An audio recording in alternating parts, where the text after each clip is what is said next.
Tēnā koutou katoa, and welcome everyone to Mucky Hope Productions. I'm your host, Mucky Hope, and today I'm joined by two amazing guests to talk about the most recent episodes of Australian Survivor.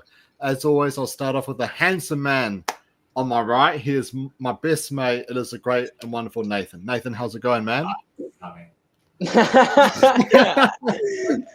yeah, you know, they're tall, dark, and handsome, and I am at least two of those. One of them. No, I'm going good, man. Glad to be on board again, as always. Yeah, but speaking of being on board, Nathan, I am so honored because we're joined today by a very special guest for his podcasting debut.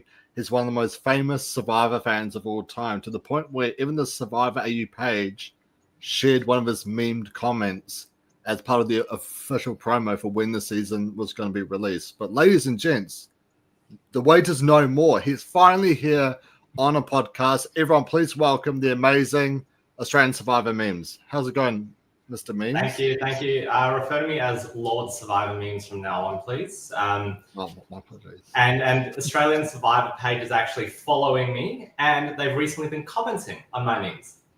So I'm pretty much at the peak of my memes. I think I'm going to retire while I'm at the top. So this will be my debut podcast, and who knows, probably I'm retiring after this. So. It's gonna go down, man. One scandal. That's Yeah. all it takes. It's just one tweet, one message with the boys. It gets released to the public, and it's over. It's done. We're out, and you're gonna bring us down too. It's like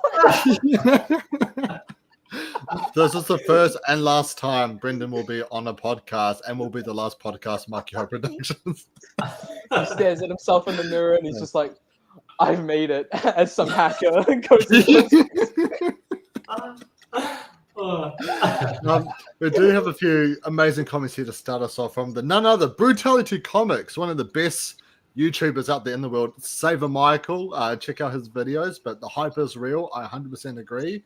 We also have here from Logan, the meme daddy was 8 minutes late to start the podcast.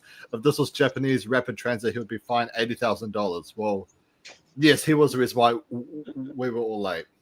Logan, meme daddy does when he does it and what he wants to do. No, I'm really sorry. $80,000 is a drop in the ocean, man. Come on now. Yeah. This is Lord Survivor Memes we're talking to. Exactly. No, but I really do apologize. I was late coming back from work, so I'm so sorry we started a bit late. But we do have a comment from Gabe.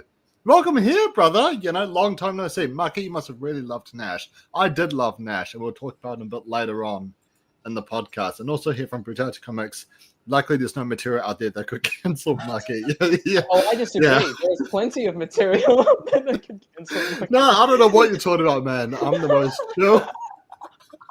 There's nothing I could get cancelled for. But, you know, we're here to chat about Australian Survivor. Brendan, give us your initial thoughts on the first 6 episodes of Australian Survivor. It's definitely lived up to the hype of being the most explosive season ever. Very entertaining. I'm constantly just laughing, being shocked, being amazed, being amazed in a negative way. It's been great. Like, gameplay, a bit questionable. Some of the moves, some of the things that they're doing, but in terms of entertainment, which at the end of the day, that's my primary ones at the moment, is it's ticking the boxes. Yeah, and how about you, Nathan? You know, like, I know you're very much a casual Survivor fan. I force you to watch a lot of Survivor. Has the season been like living up to the hype?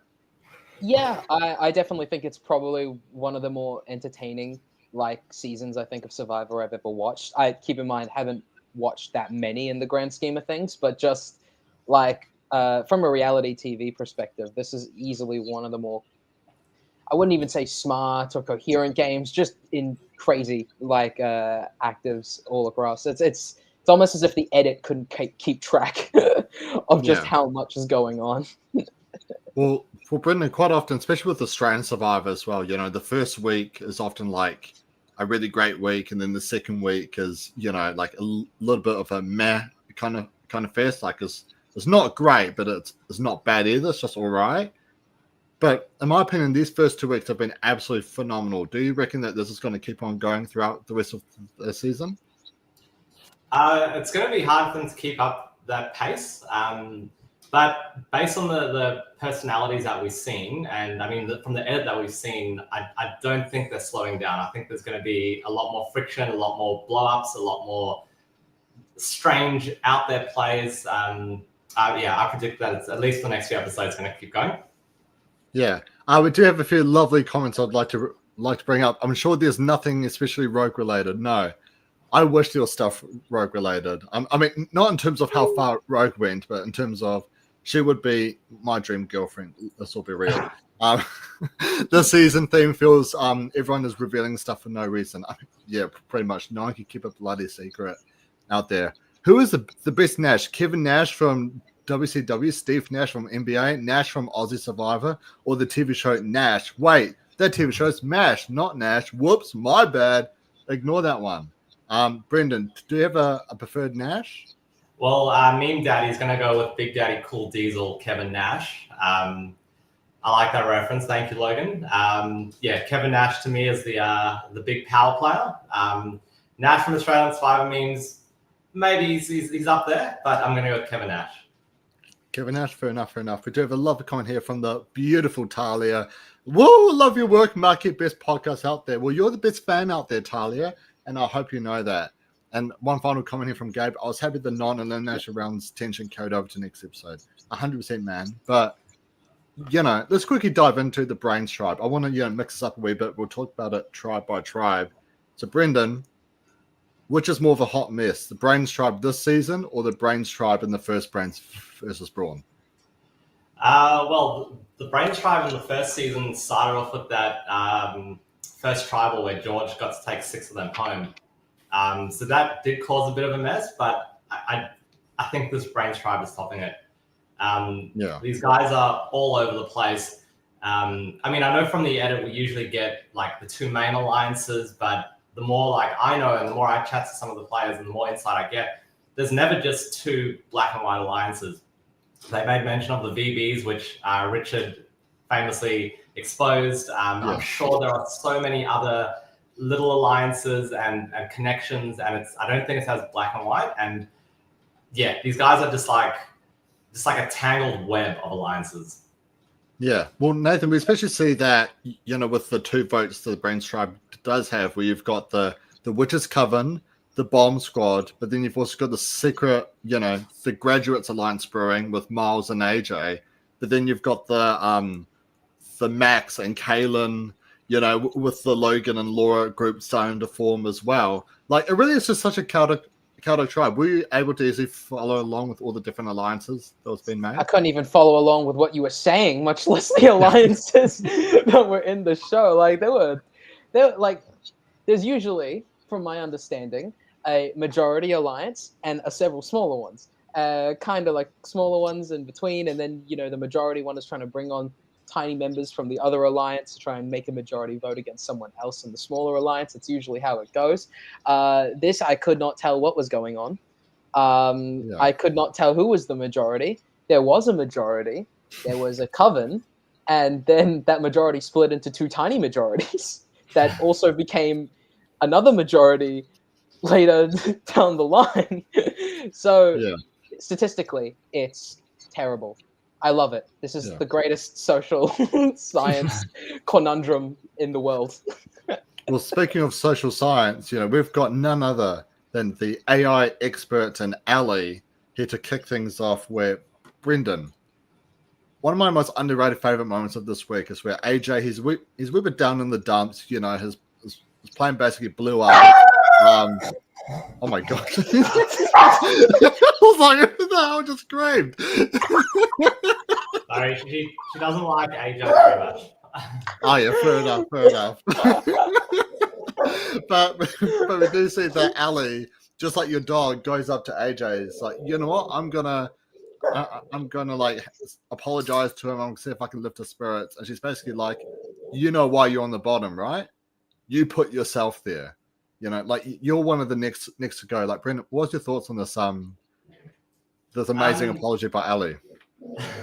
On the surface, obviously, it was made to make her look like a terrible player. Nachi, come here. Sorry. Yeah, like I think that was what maybe the edit was intending to do. She did get a pretty rough edit.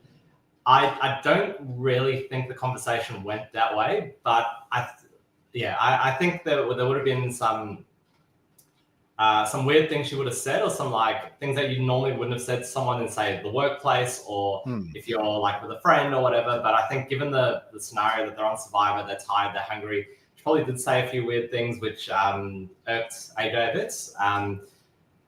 I don't know if it was as bad as it made out to be, but I guess in Survivor, if you're in AJ's position as well, you want to take something and just run with it. So yeah.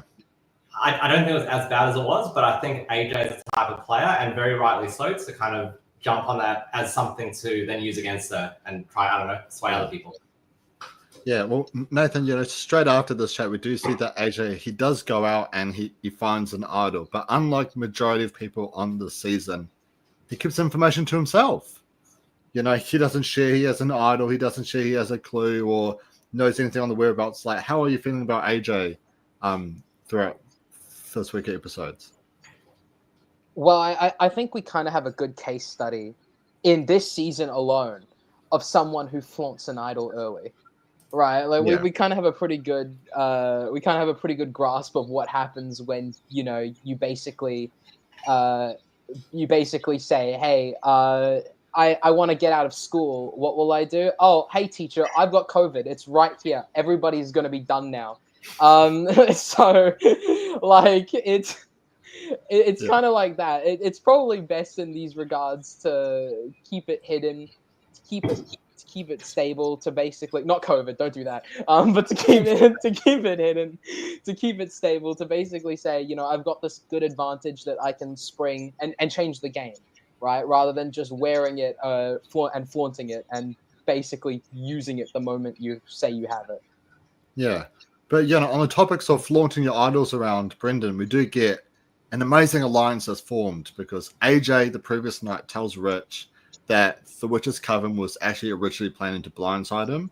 And he goes on probably what is one of the most insane acid trips you can have on Survivor. He's staring to the Milky Way. He's seeing flashbacks of everything that's happened so far in the Brains tribe. And he wakes up, it's like, you know what? Logan is a manipulator. And he's just very anti, the Witch's Coven, and especially Logan as well. And he forms the Bomb Squad. Were you kind of rooting for the Bomb Squad? No, there's something about Rich I don't like, and I think it's because he's so easily manipulated. I think AJ, I think AJ's playing a great game, and I think he picked up that Rich has no idea what he's doing. Had he even watched the show before? He has? Doesn't seem like it. He seems like he has, because he talks about like preseason that like he loves seeing massive moves that like shock the whole nation and stuff.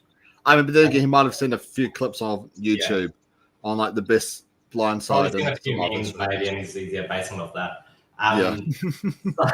So I think Rich is proving himself to be very easily manipulated. So while yes, Logan was manipulating him, AJ as well picked that up, and AJ could have gone to anyone, could have gone to any of the boys and said, "Hey, the Witch's Coven are actually gunning for you." Like, if anything, from what we see in the edit, it made the least sense that Rich was being targeted by the Coven, because he had the relationships, I think, with Laura. I think he had relationships with Logan and someone else at one point.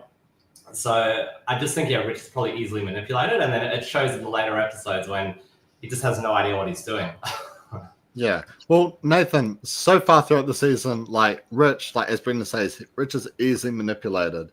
But to me, that's part of the beauty of the Brains tribe, is that you've got great players like Karen, like AJ, you've got Laura who's on the fence, but then you just have Rich who just has no idea what he's doing. He thinks he's doing something, but he's actually got no clue on what's happening. It's like that. It's like that joke where that one guy goes up to a genie and is like, I need to know a secret that nobody else does. And the genie, being a genie, is like, some politicians aren't so trustworthy. They'll steal, make stuff up, even lie to their voters. And the person's like, that's crazy. I feel like that's Rich. That's kind of just like he clearly didn't see the very obvious signs that nobody liked him in that nobody was talking to him from that coven. Like there was Yeah. barely any interactions. He started interactions with them, right? There Yeah. was Laura, and she went up to him, and she was basically saying, "Hey, man, I can do this. I can do this thing." And then he was like, "Yeah, okay," but he really didn't have much communication with them. And then the moment, the instant something goes wrong, it instantly falls apart, and he feels like he's cracked the case on something that basically everybody already knew. Yeah. And Well, I feel like just kind of going on that point, that seems to be a reoccurring theme, not just in the Brains, but in the Brawn tribe as well, of people thinking they know a lot and then it being like, no, yeah, everybody knew, man. This isn't a new secret. well, not to jump ahead, Brendan, but I kind of feel like, next week, Rich is going to come back and see that Ali's voted out, and he's going to think it was the bomb squad that did it. He's going to be like, yeah, bomb squad, but all the men are like completely divided. Bomb Squad imploded, but the Witches Coven still couldn't diffuse that anyway. Like it was, such a messy. I loved it, but such a mess that tribal. And I don't know how they're going to explain it. Can you imagine it? Like, trying to explain that to Rich as well. Like, oh, Rich, this is what actually happened. It's just going to be another acid trip moment. Yeah, pretty much. Well, I mean, I feel like when it comes to Rich, while I love to meme and say he's the one that's like tearing things apart. I actually feel like it's actually Laura that's tearing things apart, but Rich is just like the figurehead of it, right? Because essentially, Karen, Zara, and Ali, they all want Rich gone. They're sick of him. They've had enough of him. But Laura is saying they're like, no, we've got to keep him. We've got to keep him. But Nathan, alliances are like a two-way thing, right? You got to give, but you also got to take as well. And we've seen with the past two votes, the Witches Coven, they want Rich gone. And Laura's like, no, you can't. You got to think logical. It's all about compromise. But she's not the one that's compromising. Yeah. I think like that comment around like you got to think logically was definitely a manipulation, right? It wasn't actually the truth. Like it clearly, because clearly when everybody is voting out someone for a multitude of purposes, whether or not it's it's a good vote, whether or not they're a danger to the rest of the game, or whether or not they're just annoying, right? There is logic to be made in that decision, especially when it's a majority, right? If I make a decision and I'm like saying, oh, this is a logical decision, you can agree with me or disagree with me because I'm the only one saying it. But when a majority of people are saying that it's a logical decision, they all have their own logic, which just kind of summarizes into this one big statement.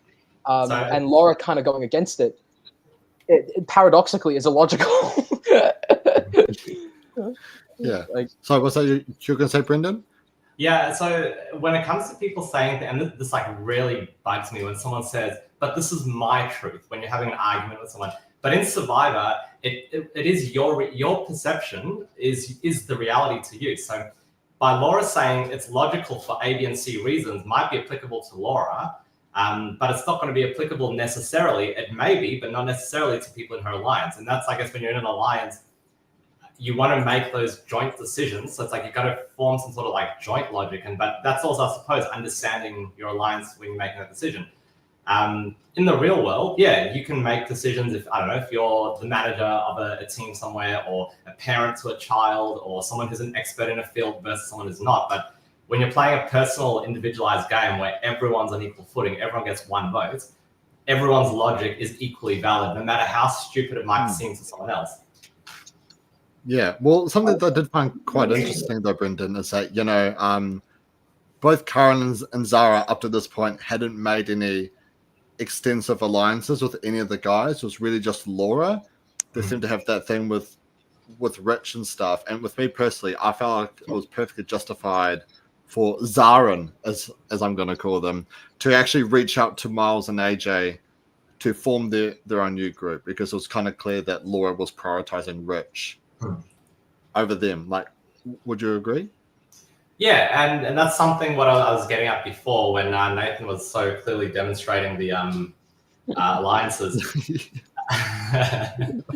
So you've got to like in something like Survivor, where again it can't just be I've got my one alliance, the Witch's Coven, and that's it. Like it's on you to continue to build rapport with everyone else that you can, because in the event something goes wrong, you want to make sure you've got a backup, or if someone does flip, you want to make sure, well, hang on, now the boys alliance are not going to target me because 3 of them like me anyway. 3 of them have a secret understanding with me or whatever it is. So maybe they were working on it, or maybe it's hard to tell from the edit, but yeah, they definitely, I think, clued on as soon as Laura started like pushing her agenda. And they were like, well, hang on, we have our agenda, so we want to do this instead. And so, yeah, find another option to do it, and then we saw them do it. Well, that's as much as they could do before they got booted out from the tribal.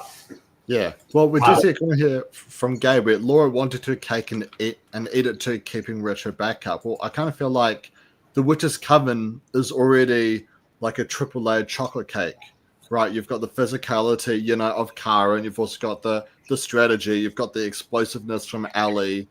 You get what I mean? But Rich is like having like a side of cheesecake to it. Do you really need a side of cheesecake to a regular cake? No, the cake is perfectly fine on its own. But when you have a cheesecake, that's just going to make you feel too full. Does that make sense? It does, but I'm pretty sure scientifically speaking, instead of using cake in this instance, you can go out and, I don't know, what's your favorite food? Like main sort of meal? Meatballs and pasta. All right, so if you get plant-based meatballs and pasta for vegetarians like me, and it's really good and you love it and you keep getting more, you're really full, I'm pretty sure scientifically speaking, when you get dessert offered to you, you have like a second stomach.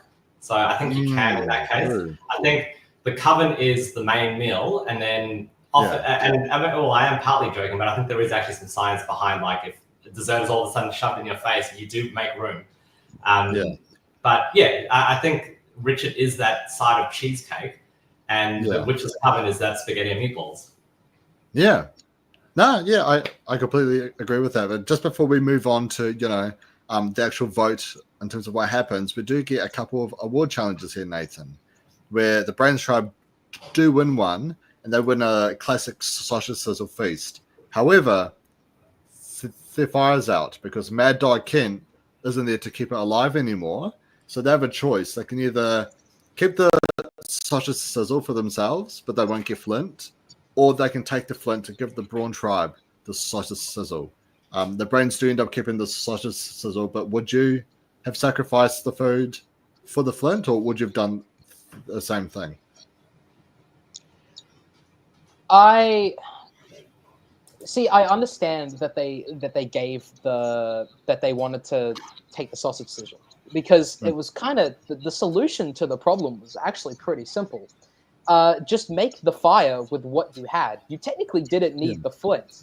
You know, they actually did make the fire later in the episode, I'm pretty sure. The main issue is, after eating that sausage sizzle, the first thing they should have done is kept trying for that fire. Yeah.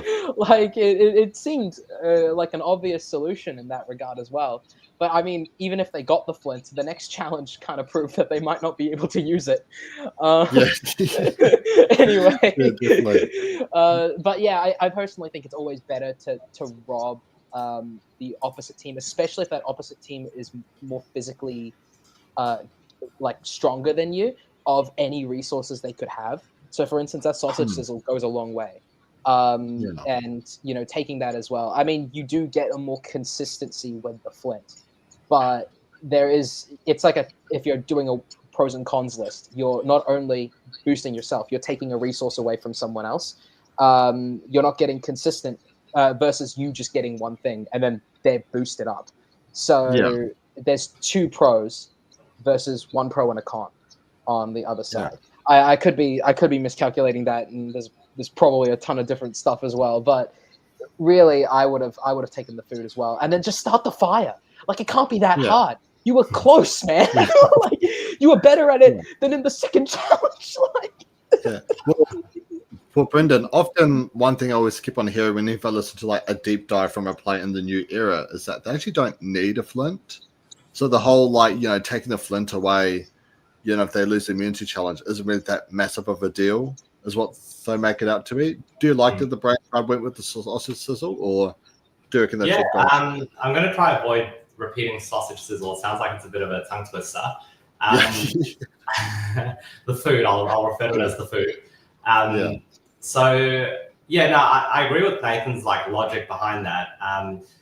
To me, it's like, you're basically getting food now without giving the Brawn tribe anything, and you're buying yourself some time to get replenished, and then hopefully in that time you'll be able to get your flint going again. I don't know what it's like to try and make fire like 3 days straight. Like maybe at that point I'd also be like umming and ahhing and debating. But I would still think also it's Australian Survivor, anything can really happen. So I would take what I can now, and then is there a tribe swap coming? Is there going to be some other reward coming up in the next few days that we could hopefully win? I don't know. I definitely think taking the food and making sure that the other tribe gets nothing is the way to go. Yeah, we do have a great comment here. Flint is only useful if you have some steel in. Love him or hate him, he will spit straight facts. Because survivors, I'm pretty sure, is there a Minecraft survivor, Nathan? Is that a thing? Would you know? Man, why are you asking? Do I look like I frequent like reality TV Minecraft servers on the day? I don't know, because we last found... time I played multiplayer on Minecraft was the server we ran together. It's been 7 years. It has been but oh my gosh, hold on. All right, so moving along, we do have another award challenge, right? But this time the Brawn wins it. It's like with a mud challenge. They have to, like put all the mud into a thing, make it to a ball, and throw it. And the Brawn tribe get to pick one person to go with them, Nathan. And you've got Logan, who's, on the verge of crying, because her hair's all messed up. She's completely covered in mud. But they chose to pick Ali instead. Did you like the strategy from the Brawn tribe of choosing Ali over Logan?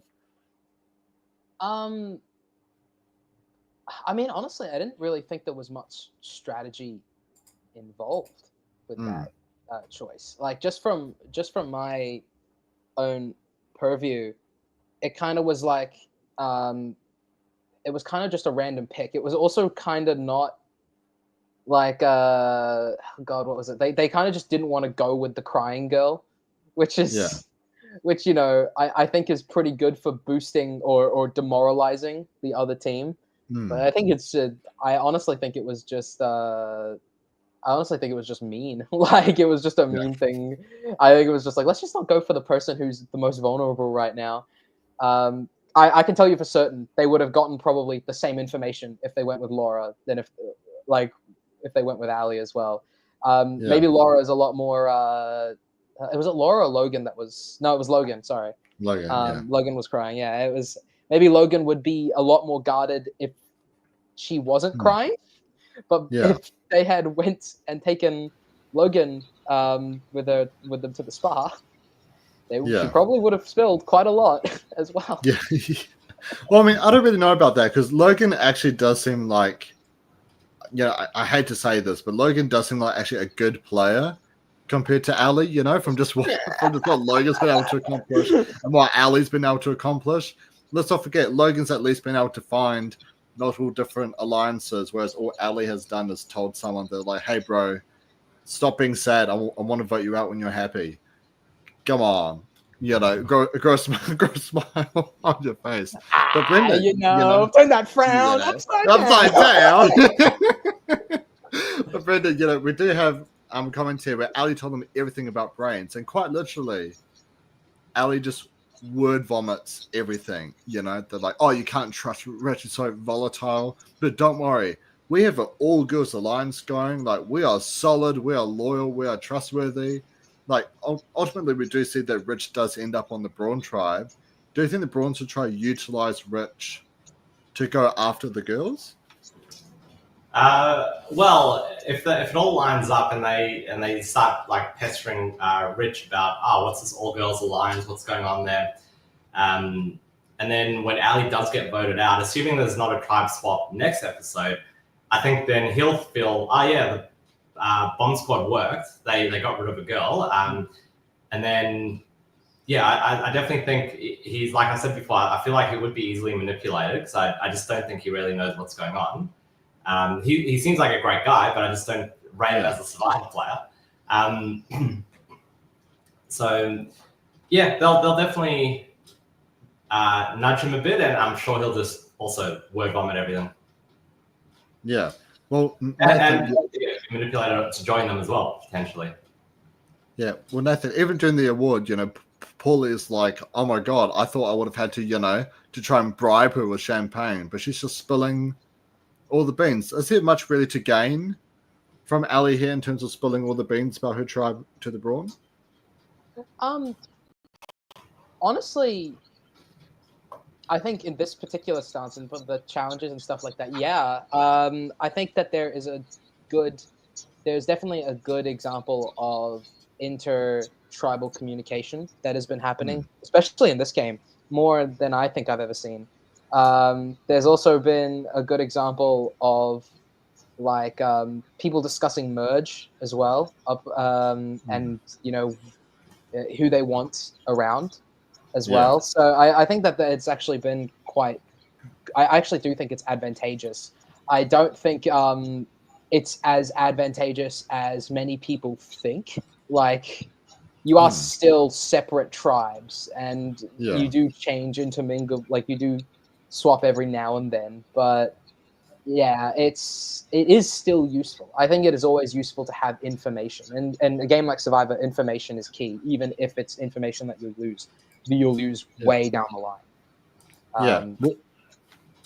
Well, Brendan, Nathan does bring up, a sort of good point. Where it's like, it might be great giving all the information now, but you've at least got to make merge in order for any of this to work out, right? Like, was there any main benefits for Ali to try and explode a tribe up the way she did? Maybe getting things off her chest. I don't know. Presumably she's been bottling it all in and not revealing the tribe dynamics, like at the Brain tribe.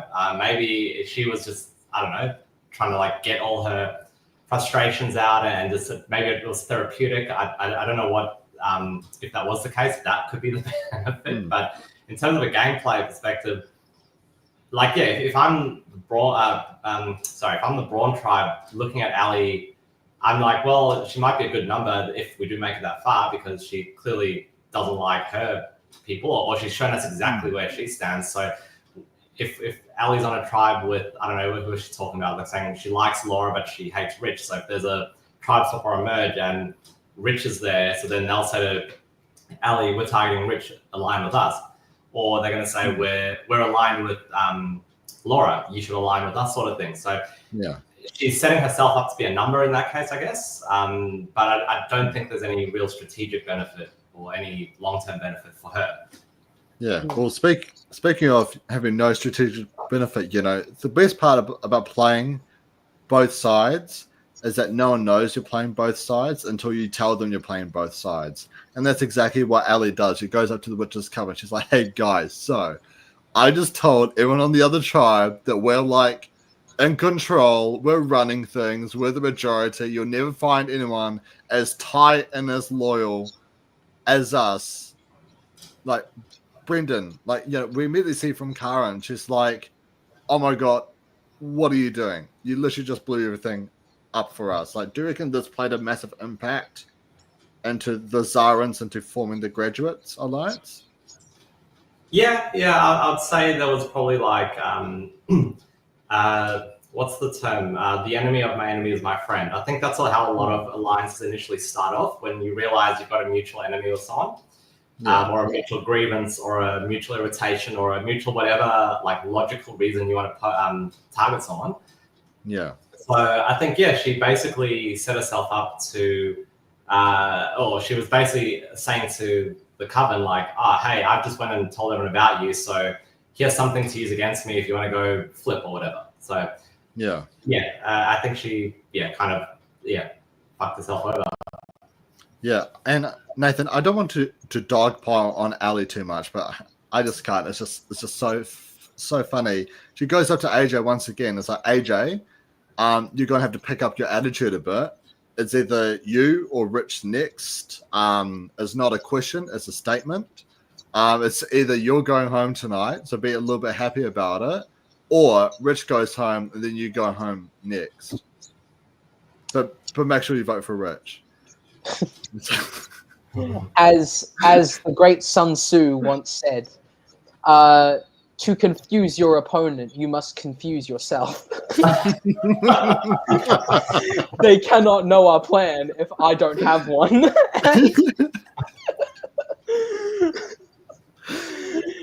Oh gosh. It's honestly kind of baffling to see. Like, I think even in that conversation, she was trying to cheer him up as well. Like, it's honestly kind of baffling to see someone who kind of takes that social situation of Survivor, who was basically like, you know, I don't want this on my conscience. I need to explain this game. I need to explain how this thing works to someone else, and then proceed to do the exact opposite for not only the person but themselves. And I find that very interesting, especially just like with her, like they make this huge part about Survivor where they explain the occupation of the person.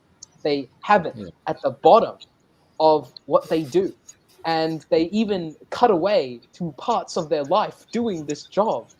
And I'd expect, as someone who understands AI, who has to process how things think and logic and reasoning, that this is something that she understands. And I have been proven wrong every single time. Well, I kind of feel like, you know, maybe somewhere on the island she's got an AI calculator and she just wrote it into ChatGPT. How do you like apologize to someone but make them do what you want? It's like she scratches it on a coconut tree, and she's like, the answer will come to me. And then like a coconut falls next to her, and she's like, I know what I must do. Insult the guy. We do see an amazing comment here by Gabe. There's something I expect from Mucky to do on this first and only tribal councils. Well, look, as Brutality Comics here once says, small brain equals big brain, but joke's on everyone because I don't have a brain, so you can't small or big if one does not exist. You can't make good strategy or bad strategy if there's just no strategy. And that's how Rich is going to win Survivor, okay? But Brendan, just before Tribal, we do see that Laura does actually go up to Rich and tells him that like the Witch's Coven is coming after him, which to me, that shows that Laura's flipping. Right, that she's flipped because why else would you reveal the information to Rich? And he does tell her that, like, well, the bomb squad is actually going after Ali here. You can jump on board if you want. And at Tribal, it's not really clearly stated which way Laura would have gone. Do you reckon she would have flipped onto the Witch's Coven on this vote? It was such a mess, that Tribal, that like scramble, where I was again like trying to like weave my way through all the different alliances and what everyone's motivations were. And it was that like also a last ditch effort similar to Ali trying to get someone to flip their way or to change their vote to, was she trying to manipulate Rich by also threatening? I mean, you see it like flop when it comes to players like Russell Hans who used to threaten people. And then you see it work well when you've got like Boston Rob in Redemption Island, like being the mafia god, like, and just controlling and depending on the personality you have and the position you're in, it could have worked. And I think maybe that's where Ali and Laura are getting at. Like maybe they've seen other players come in and pick people who they think are at the bottom and that are desperate to do whatever. So I don't know if Laura was going to flip. I think she might have been trying to like persuade Rich into doing something else. I don't know what. That's something that would have maybe benefited the coven. Yeah. Well, Nathan, we do see even at Tribal that Miles, he's really into the Graduates Alliance. And this is before it's been like properly formed with Kaylin as well.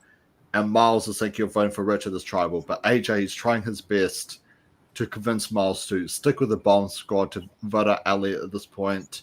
Like, which, let's have this vote was to happen, and you're AJ. Which move do you reckon is better? To flip to join Karen and Zara to take out Rich in this vote, make you down in the numbers in terms of bomb squad men, or to stick with this vote, take out Ali and ask for forgiveness? I think, like, if I was AJ as well, I can understand why he kind of went the way he did as well, because he was kind of also burnt by the previous Ali, yeah. coven, and particular as well. Like, there was, so he's trying to play the kind of safer game, trying to figure it out as well. I was actually very impressed by Miles. Like, he went into it with a very analytical mindset about, like, okay, here are the numbers, here's what you would do with them. However, the main issue, I think, that no person, I think, just from a statistics point, is you just can't predict people's individuality. You can't predict that someone would just want to stamp their foot down and say no, even if it all makes sense. So yeah, I honestly think Rich was kind of gonna be the better choice, just because everybody was gonna go for that. Eventually Ali would have gone. Like, I mean, we saw that happen. We saw the outcome eventually, right? Alliances are breaking apart because everybody wants to maintain their own, their own individuality in that regard. So, I liked Miles's thought process, but in execution, it never would have worked. Yeah. Well, Brendan, I've always personally thought that it's way better to ask for forgiveness than to ask for permission. So I was thinking in this spot, you take out Rich because, as AJ, you've seen that the men are completely on. Also, not take out Rich, you take out Ali because all the men are like, on the bottom if Rich goes and you're really at their mercy. Because what if they all come back together, right? So, in my opinion, you take out Ali, you've got the majority, but then you can flip back to join Karen and Zara to take out Rich on the next vote. Which way do you reckon he should have switched? There are when it comes to like all the permutations and this sort of these words might turn Nathan on, like all the combinations and all the different like way the deck gets shuffled afterwards. I don't think at this stage it would have worked. If you're at a tribe of maybe 7 and then you're going down to 6, or you're going from 8 to 7, I feel like those numbers you can then find voting blocks or shifting alliances. Whereas if you've drawn a line in the sand, and what was this? Was it 9 people at this vote or 10 people? It was 10. Yeah. Yeah. So if you're in the majority at a 10-person vote, at worst case scenario, it would be 6-3 at the 9-person standing. So it really doesn't make sense to vote one way with intention to flip back, because if you flip back, you're still in the minority. Whereas if you're at a final 7, those numbers begin to become a bit more substantial and a bit closer. So you can vote one way and then flip another way, and it might make a bit more sense. But from a numbers perspective, I don't think voting now to then flip the next vote really made sense, unless there was some glue that Richard was holding everyone together, and without him there, everyone became 9 different forces going different directions. Yeah. Well, I mean, Nathan, in a weird way, Rich was kind of the one holding people together, because he had this bomb squad, even though Miles wasn't really in it. AJ, Max, Rich, who's the other guy? And Kaylin were all sort of in on it. But then once Rich goes, Max is off in a different direction. AJ, Miles, and Kaylin are off in another direction. It might have actually been the best move to send Rich to the Brawn tribe to dismantle the bomb squad. Yeah, I mean, it's kind of an interesting perspective as well, since Rich was also the guy who made the bomb squad name. He also made the VBs. Honestly, even I think just after the Coven was made, he also made the VBs. He's kind of been this guy who, yeah, you're right in the sense of bringing people closer together and setting these naming systems up. However, from a perspective of him voting him out and keeping the glue together, I don't necessarily think him voting out would have split a lot of people. I think they would have stuck to their own guns. But at the same time, they're also so individualistic. Like they're so in their own, heads that like I mean I doubt even Rich's leaving would have affected them much in any way. Maybe they would have split up on their own. It's really genuinely possible because just nobody really wants to work together. Like they understand they need to, but nobody really wants to, and that's interesting. Especially for a brains tribe, I'd expect that to be a little bit more. I expect them to think about it a little bit more. But yeah. Well, Brendan, we do get our first non-elimination of the season, which is where the tribe must vote someone out to go join the Brawn tribe, in which they'll be given a scroll, which as we know, is the safety without power advantage, where except for one person, it's two people. You can send two people out of a tribe, but must be played at the next tribal council. And I saw you had made a post for your ideal non-elimination. Would you like to share it here on the podcast? Yeah, so basically, when it comes to non-eliminations, I used to hate them with a passion. Like, it would ruin my day, basically. Like, I would go and just walk outside and beat up the first person I saw because I was that angry when it was a non-elimination. But I've accepted that that's part of Survivor, like for episode quotas and whatever reasons they have to have them. So if they have to have them, let's like try and make them work as best as possible. In this case, it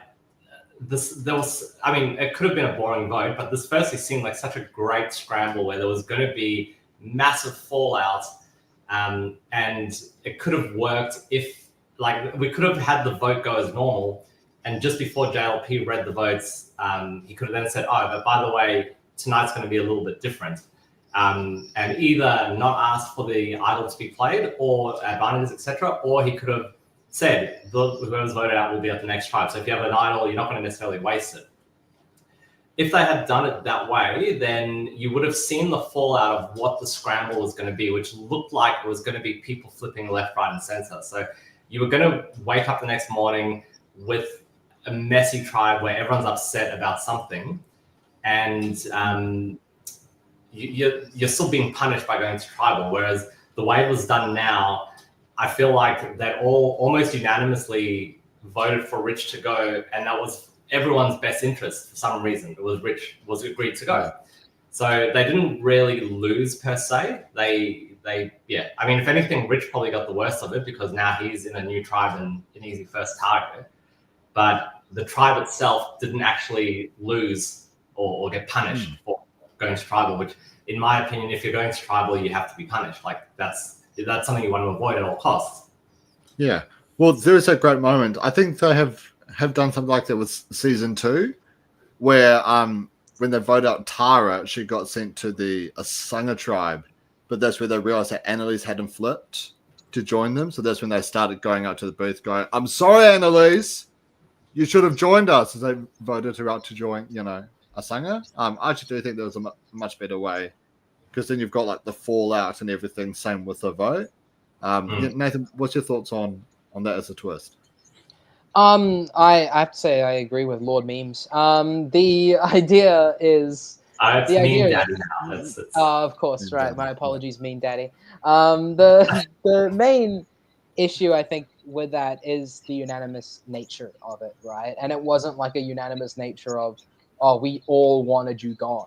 Right, he volunteered for this, and it doesn't make for an entertaining, like the idea of it. If you're going to include it in Survivor as a part of the show, the idea of it needs to be where you have to make it entertaining, you have to make it fun, and not only that, from a strategy point, you have to make it a strategic decision, especially in a scramble, which is always more fun to watch as well. But it really wasn't. It was kind of like okay, this is happening now. It put. As Daddy said, it put a bunch of pressure on Rich for no particular reason. now he's in a worse spot than ever, and he needs to consistently win and build alliances. Because if he lost that challenge, he would be gone. It would be over. So yeah, it could have been played a little bit better. I agree with that 100%. Yeah, we do get a couple of great comments here from Gabe. The girls played this perfectly. It helps all of their games, voting him to the other side. Couldn't predict that advantage Rich got. He could play for Brains too. I think production found a sweet spot. Let the players have crazy tribal. Still give them agency by letting them know it's a non-elimination vote after tribal discussion. Well, I mean, I guess where Brendan's coming from here, Gabe, which I completely agree with, is that we all love drama.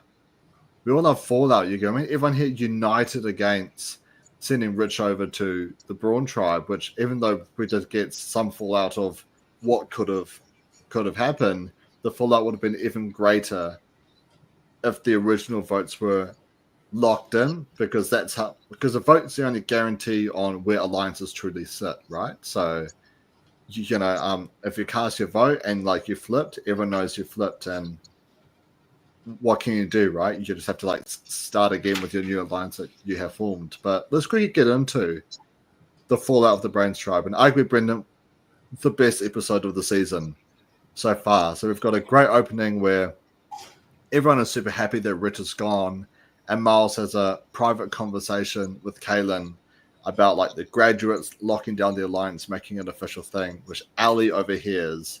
And Ali, just like the Brawn tribe, blabs her mouth everywhere. She goes straight to Max, because that's who Miles is targeting as a potential vote. Tells Max straight away. And then the bomb squad is no more. Max is done.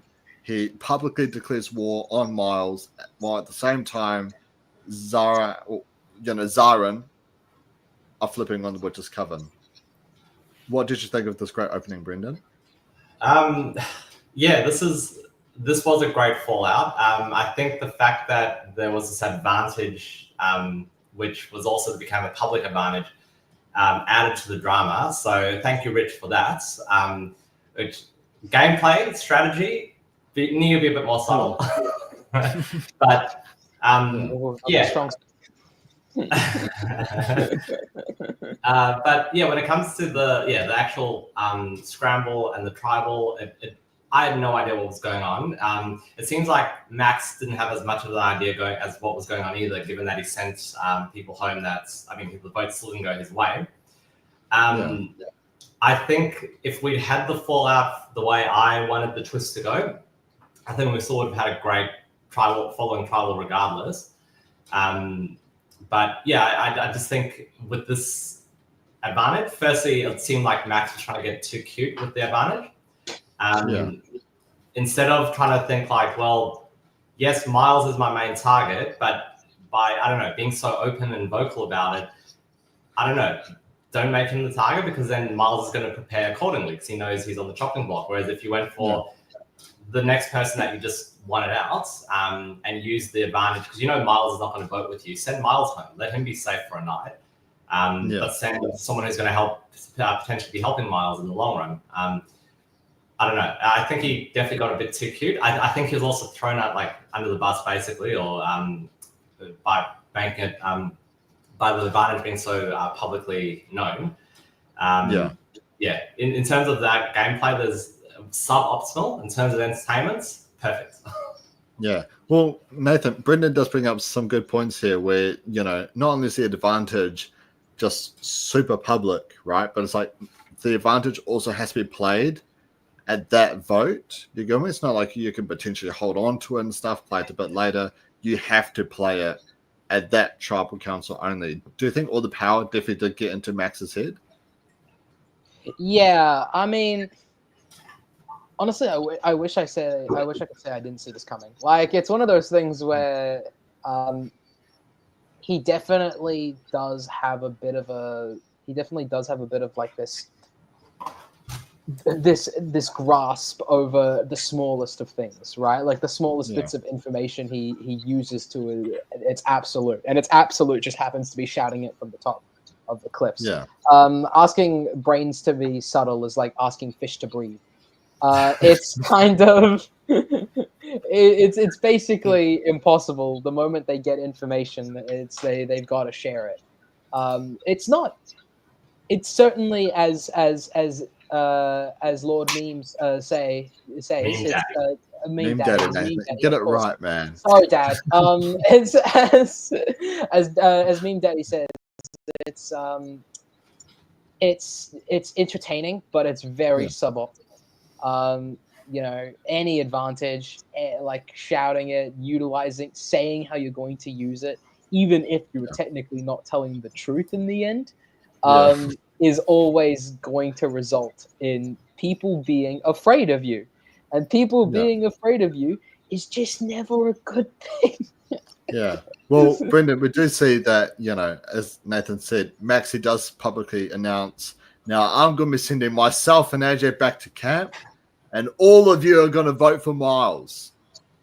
And then it's like, well, actually, that's not really the plan. I'm going to send Karen and Zara back to camp, and we're still going to be voting up Miles. And it's like, it's still the exact same plan, but just two different people, right? And we do see this plan, it escalates heavily as Laura, she decides she wants to flip on the Witch's Coven as well to blindside Zara. But it's a little bit too late. Both Karen and Zara have been working out the numbers and stuff to make a perfect 5-4 split. Do you reckon that Max was trying to make the right move in terms of sending Zara home at this point? Or do you reckon he's still, from the beginning, should be gung-ho about Miles? Again, it's very difficult for me to say what he should have done, because at the end of the day, we get a very, very heavily edited, shortened version of events. I like that he didn't send himself home, because that's like, you take the safe route. If you're I don't know, in the merge or whatever, you'd be tempted to just send yourself home, saying you're safe. Yeah. I feel like he wanted to kind of make a move and be in control of that move. I don't know. I would have been tempted to actually go ahead with his original plan of me and AJ are staying home and you guys sort it out. And just try to cause a lot of chaos. But yeah, it's really hard to say what he should or shouldn't have done. I still think, from my perspective, and using my version of logic, is send Miles home and someone who you really don't think is voting with you this round. And that way you can weed out some of the others that aren't voting with you, and then you come home to a majority, and then Miles is at your mercy at the next tribal as well. So yeah. Well, Nathan, it was small but brief. We do see a line here from Logan, which I feel like definitely perfectly summarizes how this tribal went, where Logan does tell Max, "It's okay, don't worry, I trust you." And then it's just dot. But she's also scared because she doesn't know what Max is going to do with with all this power. I feel like with a lot of uncertainty, I guess, as well, leading up to the tribal, what is Mad Max actually going to do? I feel like that also potentially played in the vote a wee bit to stop players from actually seeing that a flip was going to happen.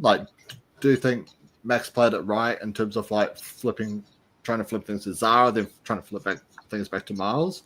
Or do you reckon he should have just picked a target and just stayed with that one target for the whole night? Well, pick a target and stay with that target the whole night. Yeah. It seems.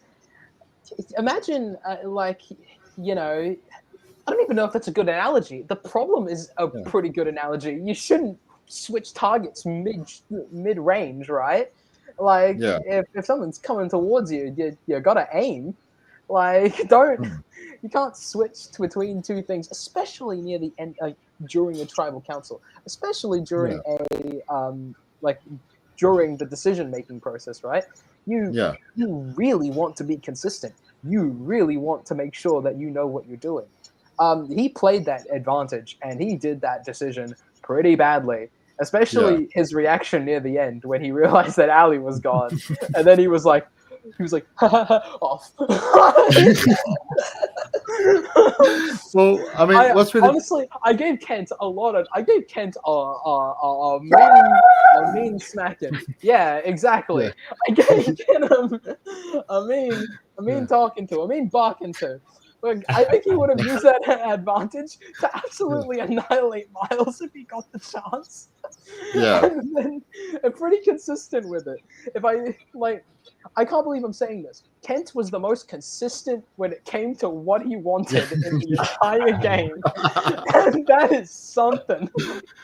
Yeah, well, I mean, you did bring up a good point here where, Max, he does play this advantage horribly. I agree. Max just wanted to be the one in the middle. He just wanted to show off for TV, but completely backfired.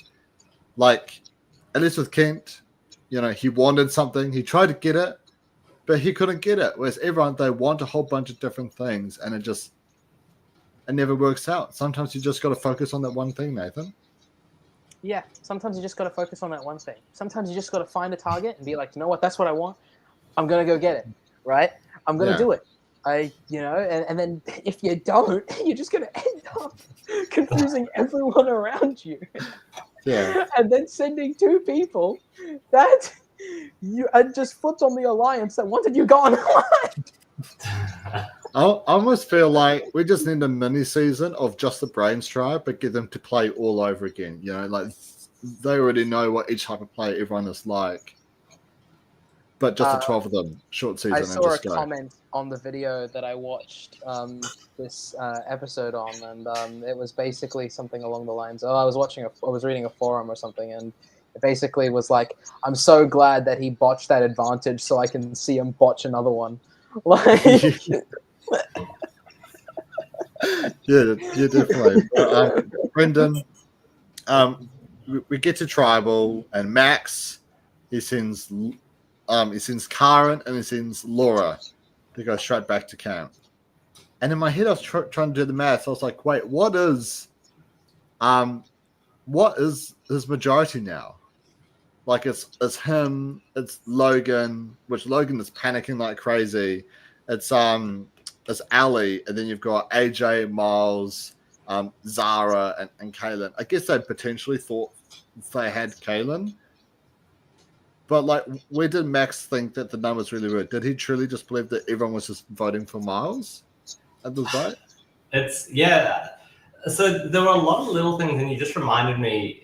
There was a confessional where I think Kaylin said something along the lines of, "Now I can take the vote into my hands," or something, or control the vote or something. And it's like, so maybe he was that was like a hint that he was wanting to make a move at this point. Karen, I mean, also, I guess as Max, you can't necessarily take it as gospel, but Karen also during the tribal said something about it's time for us to graduate. So did he start thinking, is she talking about the Graduates Alliance? Is she in, or is she's not in? Like, you kind of get yourself get into your own head as when you're that paranoid or that sleep deprived, etc. I mean, I was struggling to follow what was going on. And that was in a half an hour tribal. Like, I can't imagine what Max is thinking at that point of why he sent those two home. There must be some sort of his version of logic. Like, so I can't give you a straight answer. Yeah. Well, Nathan, we do see that Ali is sent home here in the spot. She had a wonderful 3-episode arc of telling AJ, come on, bro. Brighten up. You only just sunk your game and that was the reason for it. Come on. Smile. Hey, AJ, you should smile because it's either you or Rich going home. That's not a question. That's a fact. If one goes, the other one will go after. Like, come on, bro. Just, like, at least go out on a happy note so I got something to remember you by. I'm pretty sure there's something that she actually said, which is pretty crazy. She speaks like an AI. Actually, I completely forgot about this. I was meant to bring this up, but at one point, even during the episode, Max, Laura, and Logan are all thinking about targeting Ali, which is the same side that like the graduates were thinking of targeting as well, which I find is just so funny. So imagine if all this just led to like a 6-1 vote on Ali, which would have been so great. But Nathan, what is your thoughts on Ali? Like she lasted for 6 episodes. What's your overall thought? Honestly, when she came online, join the Discord. When she came onto the show, I actually didn't think too badly of her all the way up to like episode episode 3, I actually didn't think too crazy of her. I didn't like dislike her game. I didn't necessarily think it was well played, but I at the same time, like, joining the coven, kind of creating that alliance. What is it? Making pretty good decisions when it came to like AJ wanting this one person out, and I think it was Logan or Laura. It was one. It was Logan. And then her saying no, that's just not the play. Like, that's not the right move. Like, all of these things, I thought, they were good decisions, right? I also, like, a lot of people gave her a lot of crap for taking charge at camp. I don't know if that was just the edit, but it just makes everything she was saying was kind of making sense. Like, hey, let's clean this up because we're so uncomfortable. Guys, we need to kind of ration the food so we don't starve. Like, they did a pretty good job at showing how much trouble they were in throughout it. And then, so I didn't think too badly of her. It was just months, man. A genuine strategy that was used in the first ever Blood versus Water season was that Tyson got a swapped tribe to just eat all of the food. So then they'd have more energy to do the award challenges. So then they had more food because of that. But also production isn't going to let you die of starvation. They're also going to keep on giving you more food anyways. And so maybe that was Rich's plan all along. Maybe Rich is actually a strategic mastermind, Brendan, but we're all just giving him too much crap. Yeah, to confuse your opponents, you must confuse yourself. You could be. I could be very much surprised, and we could see Rich totally dominate the Brawn tribe that he's on. Although, a funny story, when I was watching the episode and my wife walked past the TV because Maths had finished, Married at First Sight had finished for the night, and she walks past while Rich is like, he's giving some analogy about like when you go to a wedding or something at tribal, and then she's like, is that English? Like, what is that guy on about? And she just could not understand. And I was like, no, I see that now. Like, I just See, Michael could understand it perfectly since then they both speak film director. Yeah, exactly. As someone who got a diploma in directing and script writing as a film director who's only made one kind of successful short film, I can say that he's actually playing a very strategic, dominant game. Yeah, don't make any more, man. Otherwise, we'll never be able to understand you. And you'll be comparing life to Outback weddings. But just before we do move on to the Brawn tribe to discuss everything that happens there, I do just want to quickly say I'm loving Karen on this Brain tribe. With all the 1v1 matchups we see on the award challenges, she's actually the only one who actually has a decent shot, her and Kaylin, but it's mostly her. When she lasted 20 minutes, Brendan, against the powerlifter of Ursula, and I don't know if you watched this part of the last podcast we did, but I had my Sneaky Steve, I had my Eileen, but this season it is the Quackalicious Karen. I'm definitely on Team Duck Lady for sure. Great for memes. I've chatted a bit with her, like really fun, like sort of person. And yeah, she's definitely like overachieving. Like the fact that Ursula didn't beat her. But then again, from speaking to Karen, she actually plays rugby. So I'm not surprised that she was able to, kind of like maneuver her way like in a bit of a ruck style, like wrestling match.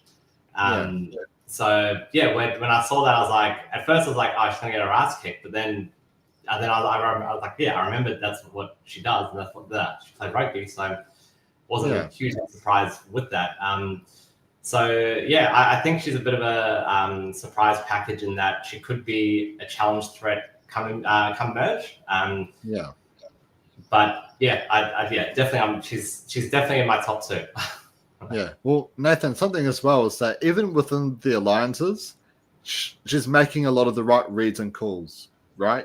She wants to get Rich out, but Laura keeps on saying no. So she's like, okay, this isn't working. We've got to change it up. And so it's her and Zara that, that goes up to Miles and AJ makes this new alliance, which, you know, was a bit loose at the start, but was ended up being the majority alliance that sent Ali home in the next vote.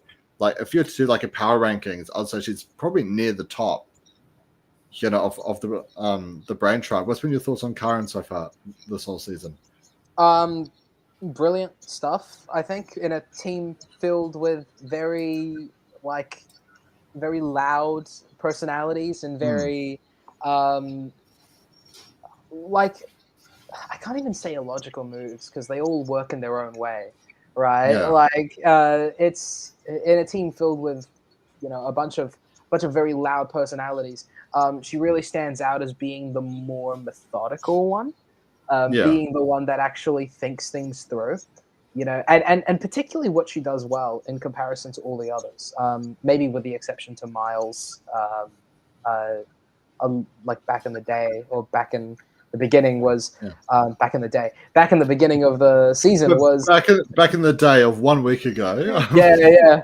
Oh man, so much changed. I mean, it actually did, but like, but she knows when to stay quiet, right? Yeah. She knows when to be like, okay, this thing is gonna play out. I better just hear what's going on and then agree or disagree, right? I don't think she's ever made that statement. I think the statement has been made a lot where, like, I'm not in this alliance. You're not treating me as an alliance member. You're treating me as a number for a vote. And it's like, and it's like, she's never made that statement, which is actually like a very good thing to say. She can think that. I wouldn't be opposed to thinking that, but she's actually been quite good at just going with the flow while also making small changes as well. I think she's definitely in my top players so far as well. Well, Brendan, something very interesting that just came to mind as Nathan was speaking. It's technically only been 1 week for the game players, right, across these 6 episodes, maybe even 2 weeks, right, which is pretty much half a New Era season of Survivor. There hasn't been a single New Era season of Survivor, you know, which, bear in mind, is filled with super duper fans who've got spreadsheets of every single player because every season of Survivor. What is really lacking with New Era Survivor that's making these opening weeks of Australian Survivor just way better? I think, firstly, I'll just quickly touch on a bit about Karen. You just reminded me now, is like, she's referenced like Shannon's podcasts, and she's like, I think she's definitely a super fan of the show. And I think it feels like to me that she knows enough of the game to be quiet and to be patient. Whereas, a lot of these other players are just exploding because they might not be as like, I don't know, as much of a fan to have that sort of like somewhat, I guess experience is the wrong word, but like just have that understanding of the game. Whereas, Karen seems to be very much like, all right, I know I want to vote out Rich, but it's not going to happen at this point unless I do something subtle, not confronting Laura. That's not going to help the situation. But so why I don't want to upset anybody, and I don't want to say things I'm going to be getting in trouble for because this is recorded about US Survivor. But I think Australian Survivor, what makes it so much better than American Survivor is something I used to actually dislike about it, is having these, I like to call them landmines, like the players that no idea what they're doing, the players that are so unpredictable, they don't even know themselves what they're going to do. They've been following Nathan's quotes. I think a lot of American Survivor is full of these like hardcore game bots who know strategy inside and out, who know numbers. But I think they also they just lack that sort of like out there personalities. Like they all kind of blend in with each other. Like I can't really think of anyone from US Survivor recent seasons that really stands out as an icon. Whereas in Australian Survivor, there's always, every season, there's memorable moments, there's memorable events, there's players that are just legendary, there's like big personalities, there's whether they like the game or not. Like, I don't think Liz had watched much of an episode before winning Best Villains. And without her in the game, you wouldn't have had like certain players, certain moves, or it's just, I think it's like that's something which I used to hate, and it's something which actually is working well for Australian Survivor now. Yeah. And, I've talked about my love for Karen. Is there anyone on the Brain Tribe who you're currently like you think is playing the best game at the moment? Well, Logan is my meme wife. So okay. I'm going to have to be a bit biased and say I'm enjoying Logan's game. The Brain Tribe, to me, they're just all not playing well anyway. Like no one's dominating it. No one's like people are in positions of power and then they seem to fuck it up somehow. Yeah. So it's to me, it's hard to say. Whereas I'm just going to look at the Brawn Tribe quickly, like who's left there. I feel like you've got like your Noonans and your Paulies who seem to actually like really understand what's going on, and they're even though they're aligned with each other. Like you had that incident of Paulie finding the clue and finding the idol, but not telling Noonan because like he thought strategically it's not a good idea. Whereas on the Brain Tribe, I feel like it would have been okay. I mean, Nash did do what he did with the idol, but on the Brain Tribe, I feel like it's just things are exploding when they shouldn't be. Like there needs to be a lot more subtlety, and there's not. So I think everyone's game is just blown up all the time. Yeah. And how about you, Nathan? Have you got a solid person from the Brain Tribe who you think is playing the best game? I don't know, man. Kent left. Nah, I think personally, Karen, I think is the best one, like the best player so far, just because of the way she thinks. But honestly, the player I'm rooting for the most in the Brain Tribe is definitely Miles. I think he got it pretty rough in those first few episodes. I still think he's gotten it pretty rough in these recent episodes, but surviving near death multiple times is probably like a statement of like playing the game relatively well.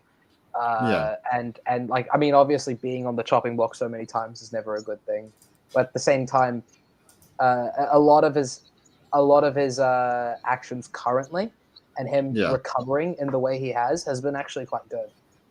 He's also thinking about things logically.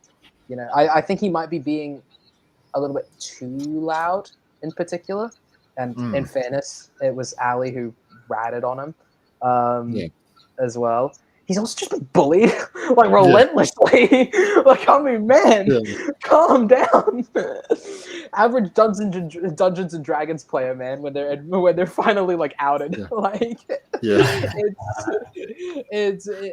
yeah, I really am rooting for him. I think out of all the other players, other than Karen, he's actually really trying as well. Yeah.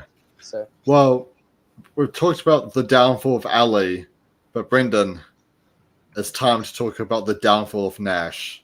And boy, oh boy, what an episode it was of just like, I mean, my homemade hummus, for Nash. For Nash, hummus going for up, Nash. my boy. Yeah, but Brendan, like, with Ali, at least there was a chance that she could have potentially survived the vote. Right, because there's so many different names and stuff. I feel like while she did a lot of things wrong, she didn't do a lot of things wrong in that specific round to get eliminated. Whereas with Nash, I mean, he starts off, he's like fake crying to his tribe, trying to gain sympathy, and then he's a bit like, "Hey guys, I threw the challenge. The only one that we've lost so far. Like I threw it." Just to see who was on our side and who wasn't. And you could tell everyone was just so pissed off. Like, Brendan, you're the memes guy. Try and make sense of it. There is no sense to be made. He's entertaining. I've chatted with him briefly. He seems like a really cool guy. But it was like time and time again, I didn't understand what he was doing. The idol being worn, I just don't understand the logic, because like you literally there for, let's say it was literally 5 minutes when they got to the campsite.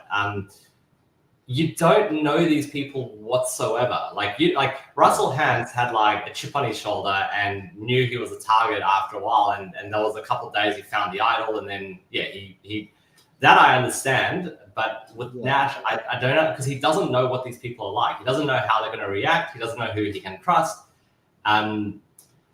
Then throwing the challenge, always risky on Survivor, but if you want to do it subtly and he got away with it, great. But then, I don't know why he said that he threw the challenge. I think he said something like he claimed to be like the best social player in the game. I've got them now. It's like his evil plan of like something out of like, I don't know. I'm gonna go with the SpongeBob reference here. It's something like Plankton coming up with this evil plan to steal the Krabby Patty, and he never does. Like that. It's like these ludicrous plans that make no sense. And then I don't know what he was expecting. Yeah, I don't know. I didn't think I'd get this far. But like, you know, my read of PD so far, for example, Nathan, is that he is like just a straight up guy. You know, I mean, he's not really there for the strategy. Like, I think he is someone who potentially got recruited to come and play the game. He's there for like, you know, the challenges, you know, like mateship, that kind of thing. He's a very loyal guy. So when you're obviously being as chaotic as what you are, the fact that you think PD is in your alliance is one thing, but then to tell him something which he would be very strongly against. I just want to say, I love Nash. I really do. He's so funny and brought so much great entertainment. But then it's like, but why are you doing all this? You get what I mean? Man, don't ask me. Like, I'm trying to think about this like logically and particularly like planning out their decisions behind all of these things. And there's just no reason to do it, other than obviously the meme of it, right? Which is pretty funny. Like it is funny to do when you're just like, okay, you know, everybody in my tribe are people who work really hard, who are really big, like advocates for like doing the right thing, and really big at making their own way and using their own skills and power. And then I threw a challenge just so that I could use the special little necklace I found before anybody else. Like, it's my toy. I get to play with it. Sorry, what was that, Brendan? He was there for a good time, not a long time. Yeah. A short life and a merry one. It's like it's my toy. It's mine. I have it, and I want to use it. And then he used it, and then everything fell apart. Yeah. You know? Well, Brendan, even though like I really hate Russell Hans, and I'm so glad he did get voted out, at least I do respect the idea of him not playing the idol, because if he survives that round and still has the idol around his neck, he's got so much power within the tribe. Everyone's going to be too scared to go against him, right? Even though it's hard, because I do think if you do think that there's even a slight chance of you going home, you might as well just play the idol. Do you think it would have been much better for Nash to not have played the idol in that first tribal? I mean, let me get the results up quickly with the votes. Besides his votes, okay. So in hindsight, if they're going to be tribe swapping next episode, it could have worked out for him. Like if he didn't play it in round one or tribal one, and then he played it at the second tribal where he was at, where he would have been the target regardless, then he's made it maybe to the merge. But that's also because the Brawns have won 2 immunities in a row. So I don't think that is a strategy that should be used and operate like thinking, I'm just going to make it to the tribe swap and then hope I get dealt a good hand. Like, you've already broadcasted to the other tribe as well that you're wearing a necklace anyway. So they're really like, unless like he comes out with some sort of like explainer when his NDA's over, like maybe we'll finally understand what he was doing.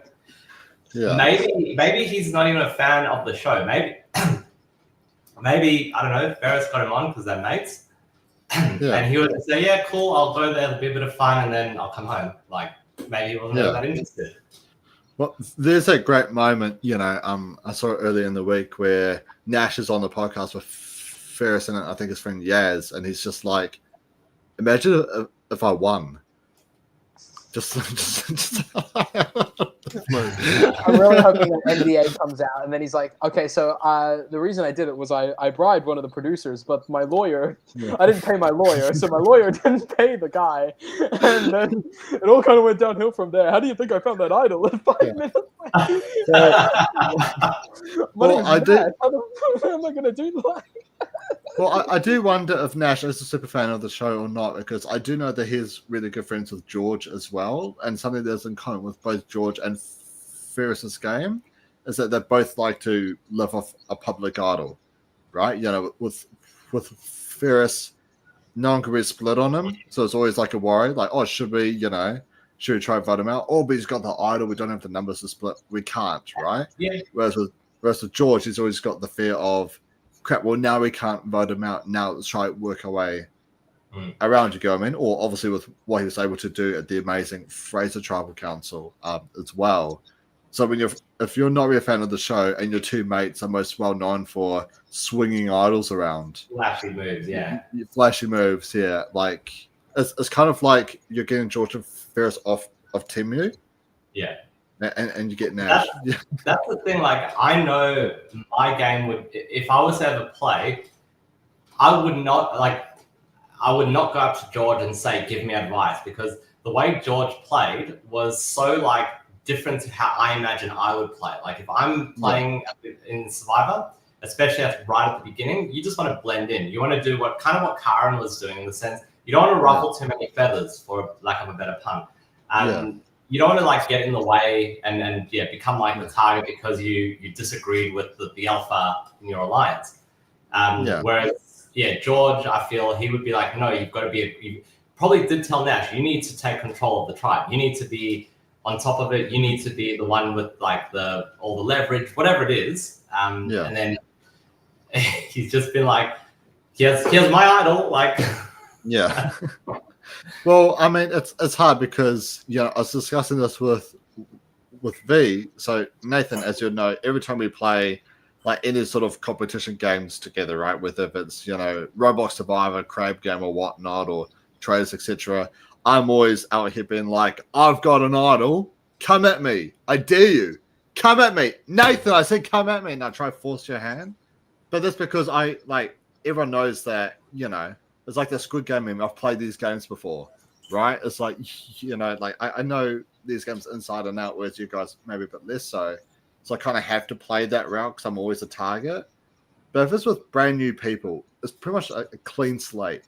No one has any idea who you are, right? Unless if you're Brendan, of course, everyone knows who the memes guy is. Meme Daddy. Sorry, my bad. Like, if you were to go and play, would you also want to try and go like guns blazing, seize control of the tribe, or hang back? My initial thing would be a bit like, and just can someone maybe fill me in, because I don't recall this being said, but did AJ ever say he's a poker player, or has he come up with a bullshit story? I don't think he's publicly said it yet. Yeah, because I would think like, sorry, you go. Yeah, no, I don't think he has either. I think it was just his intro. Yeah. Well, I mean, it's like those are one of those things which will paint a target. And I have actually thought about like this when I've thought like when I've dreamt about the time I get onto Survivor.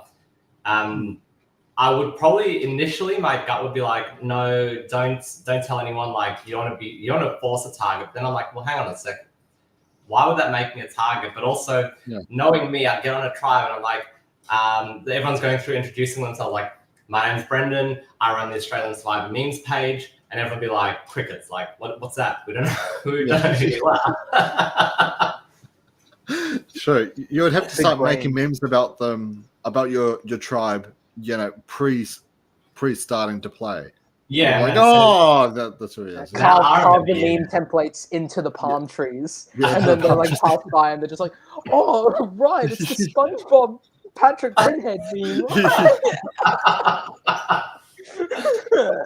I'll be on there with my SpongeBob t-shirt. But Brendan, we do see that Nash, he does really try an effort to swing Jesse to his side, because Jesse just seems like he's just a chill guy. He's just a fun guy. He's like a mushroom. He's like a fun guy, and Nash just wants to swing him, to his side, because I guess by this point Morgan and Kate have left now. That wasn't really shown in the edit, but Morgan and Kate have now apparently left, and Nash is targeting Morgan. Nathan, I love this so much. Nash goes up to Pauline Noonan and it's like, I reckon we should get rid of Morgan. Why? Oh, because she's pretty weak in the challenges. And they're like, she's an Olympian. Yeah, but like, I forgot what his explanation behind that was as well. Like, was it something along the lines of like she's not pulling her weight for an Olympian or something like that? Yeah, or something like that. Yeah. It's like, well, you're not pulling your weight as a sales rep, So we do have a quick comment here. 6 episodes in, Ben with a solid 0 confessionals, winner edit right there. You know what? I need to see a winner's edit, but no one gets any, but they don't get any screen time. And then it's just like right before the final vote's about to be read, right? It's like, wait a minute, I didn't get any screen time. You're probably wondering, how did I get here? How does this all happen? Well, and then the whole finale episode is just a flashback told by Ben about how he was actually secretly the most strategic mastermind player the whole franchise has ever seen. He was pulling off moves that we didn't see. He was secretly on the Brain's tribe causing all the chaos. He's just, He's like Photoshop into the tribe, like subtly doing things. Yeah, exactly. He pulls off the Kent mask. Yeah, he was secretly Kent. Do you reckon PD was secretly Kent though? Well, yeah. When you just mentioned Jesse before, I was like, who's Jesse? Like, I was like, I had to really think, and then it clicked. I'm like, Jesse is the guy I thought was Ben, who I made a meme about, and I was like, oh shit, that's the wrong. Oh yeah, oh yeah, that's why I saw that. And then I sent it to Jesse. Like I go, like he laughed, reacted when I tagged him. He didn't say anything, and then I sent him just the photo of. It was like the photo of Drake doing his halftime. Not Drake, Kendrick Lamar with Ben's face on it. I go, here's the original one if you want, and he goes, thanks, but that's Ben. Oh my gosh. Honestly, Michael, I disagree with you. I think it would be really funny if we just saw like a Ben appreciation post when he wins.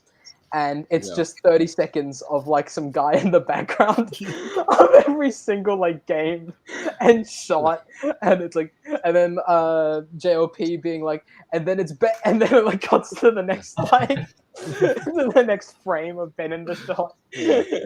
No, it would be really funny if like they go to play the flashback of how Ben won the season, but they're only playing the clips of Jesse.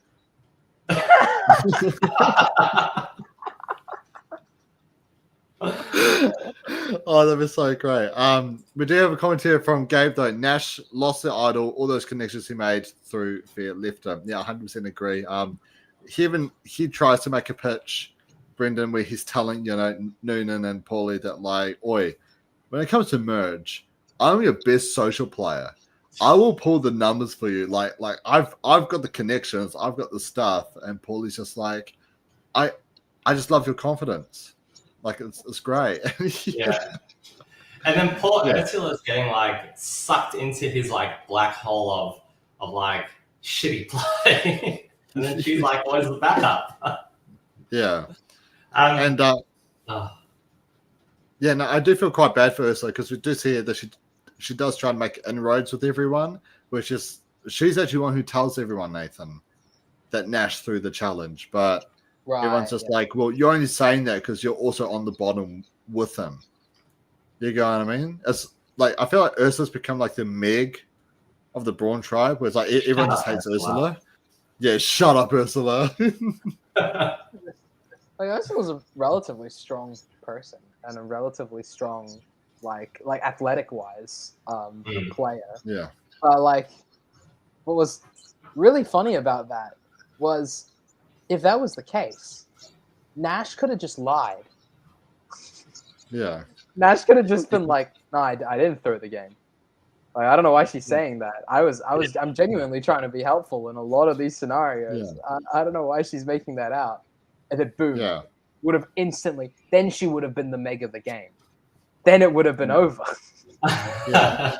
It would have been over. But nah, he just had to brag. He just had to play. Hey, he just had to be the. Just like when it comes to like you brought up this point about George giving him advice, right? I'm not calling George a great player, right? But just any person who has played the game multiple times, don't learn chess from a grandmaster, right? Don't skip all those steps to try and think that you can play terribly and then still win, right? It's not how it works. There are people that spend a lot of time calculating the odds and moving in what seemingly random directions and still win. But like, don't think that you can do that off the first move, man. Yeah. Yeah, that's a good point as well. Like you shouldn't be asking George or Ferris or Kirby or all of these like players who made these great moves and obviously have a history of going far. Like you don't want to be asking them necessarily like, so how do I tell when someone's lying or what's that feeling? Can you explain to me like that gut feeling that you get? But you do want to speak to someone about how do I navigate the early phase of the game? How do I stay under the radar but stay influential? Like you don't want to be asking, how do I make these insane, like great for TV moments? Yeah. You want to know like, how to like fit in best or Or maybe you chat to some players who did terribly and just ask them for advice, and then you just do the complete opposite of what they tell you to do. You know, chat to every first boot, second boot, third boot. Like us can't tell to be socially savvy. You get what I mean? Jokes. I love you, Ken. Jokes. There's this Greek philosopher. I forgot the name, but basically he basically became homeless, and he started talking to homeless people, and he basically was like, "What are rules that you live by in your day-to-day life?" And when he wrote his book, he wrote the exact opposite of what they said. And it created the most famous, I think it created Stoicism. Like it created the most famous philosophy to live by. Like everybody that listened was like some of the happiest people in the world. It's sometimes you can learn from adversity, and sometimes all you need to do is just see what people did wrong and not do it. Yeah, pretty much. We do have a couple great comments here as well. Best part of the whole season, Morgan, Kate, and Ursula jump ship. Morgan to Ursula, you're his puppet. Yeah, that was a pretty great moment. My brain cells left my body immediately. Gable says here, you can learn advice, but ultimately up to you. Yeah, Nathan, you can speak first-hand experience. I ask you for advice all the time, but do I ever really listen to you? That's true. And look where you are now. Yeah, the picture of your crushes in the back, constantly staring down at you, never to feel the touch ever again.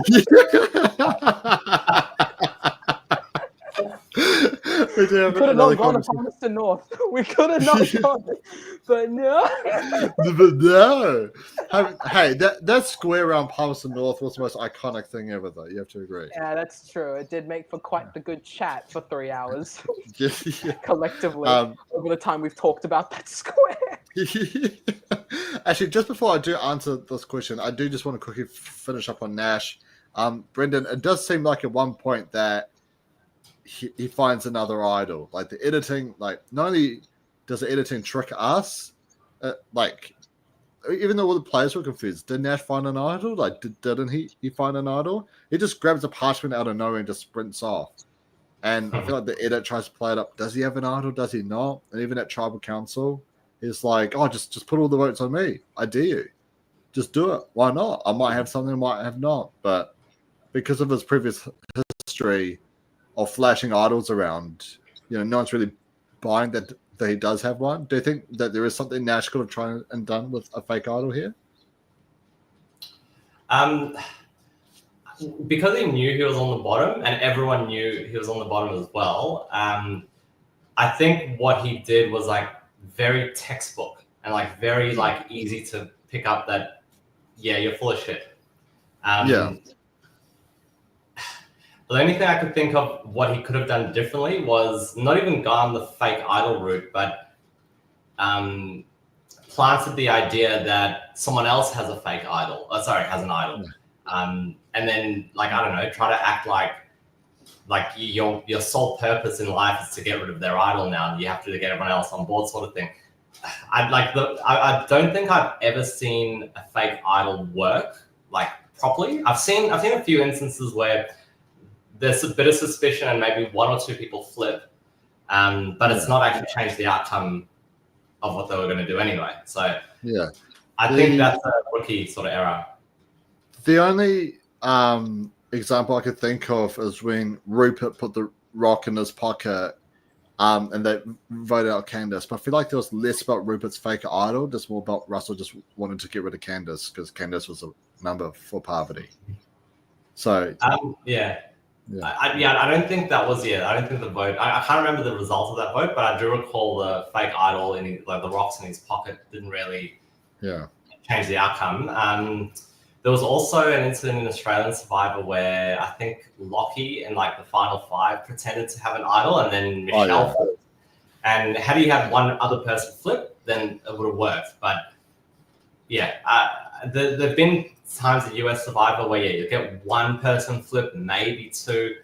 But when you've got a tribe of 10 or whatever it was at that point, you're going to have to do something different. I don't think that move is going to work. Yeah.